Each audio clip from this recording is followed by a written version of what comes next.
So, you hate yourself enough to willingly bring a knife to a gunfight just for some shiny camos? Cool, me too. So let's get into some tips and tricks to make this journey a little less painful.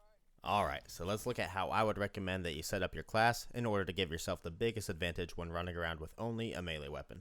First up, obviously, your melee weapon of choice. Now, going after the diamond camouflage is significantly easier for the one-hit kill melee weapons such as the knife, cleaver, or skateboard as compared to the two-hit kill weapons such as the baseball bat and power drill. So I'll give you a couple of tips on how to help with the two-hit weapons a little bit later on. So your primary and your secondary weapons really don't matter that much. However, I do like to personally run a fast fire SMG just because you're going to be up close to everyone and you might have to put your melee weapon away at some point. The lethal also doesn't matter. I run the combat axe because it's fun and it keeps you moving fast paced. Now let's get into the things that do matter. For your tactical slot, I'd highly recommend that you run smoke grenades. Smoke grenades create chaos and confusion, and when you're running around with only a knife, chaos is where you thrive. They're also extremely useful for blocking lines of sight and allowing you to get up really close to people before they have a chance to shoot you.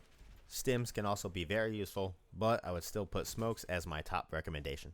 Now your perks are going to be the most important things that you have to choose wisely, so you should definitely run the perk read wildcard in order to get that fourth perk. With that being said, stealth and speed are definitely your biggest friends when you're trying to get melee weapon kills, so the best way to set yourself up is to equip Ghost in your perk 1 slot to keep you off the radar and prevent enemies from shooting you before you even get close. Engineer in your perk 2 slot, that way you can see the equipment through walls and you never have to worry about running into any traps, which is very useful when running around the whole map at full speed.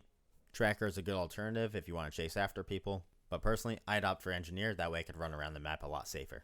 For perk 3, double time is an easy choice. Speed is very important and having a better attack sprint is very useful. And finally, perk 4 absolutely must go to Ninja. If you're running up close to people to knife them without Ninja, you're gonna have a bad time.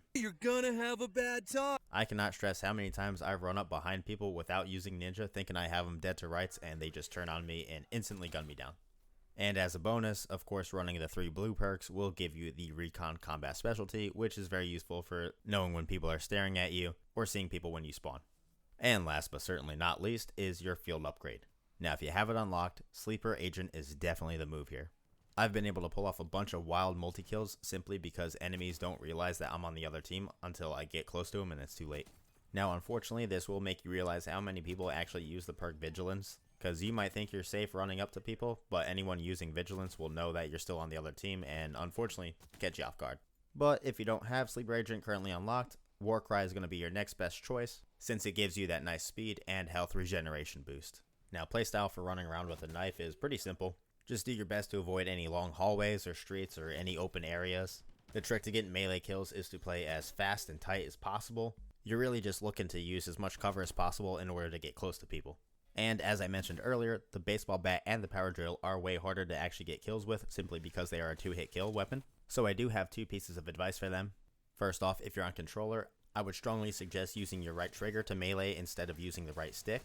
That way you don't accidentally take somebody as a meat shield instead of actually just trying to melee them. And more importantly than that, I would suggest using your aim down sight button, which is either the left trigger on controller or right click on mouse and keyboard. So if you use the aim down sight button to melee, it will put you through a quick 1-second animation, which will allow you to actually get one-hit kills. It just takes a little bit longer. But once in the animation, enemies won't be able to shoot you, so it actually becomes a lot more effective and easier to actually get those kills. Also for the power drill and the bat, you might think it's a smart idea to go into hardcore mode to get the kills since it'll be a one-hit kill. Unfortunately, I've tried it and you die so fast trying to run at enemies that it's not worth it anyway. So I would recommend just sticking to core mode and using the alternate melee attack, and that should give you a lot better results than going to hardcore.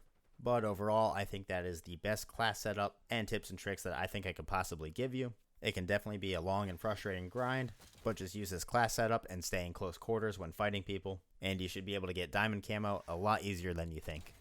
But that's pretty much it, guys. I just want to say thank you all for watching. If you enjoyed this video or you found it helpful, please consider hitting the like and subscribe button, and also consider checking out my Twitch channel. Once again, thanks for watching, and take it easy.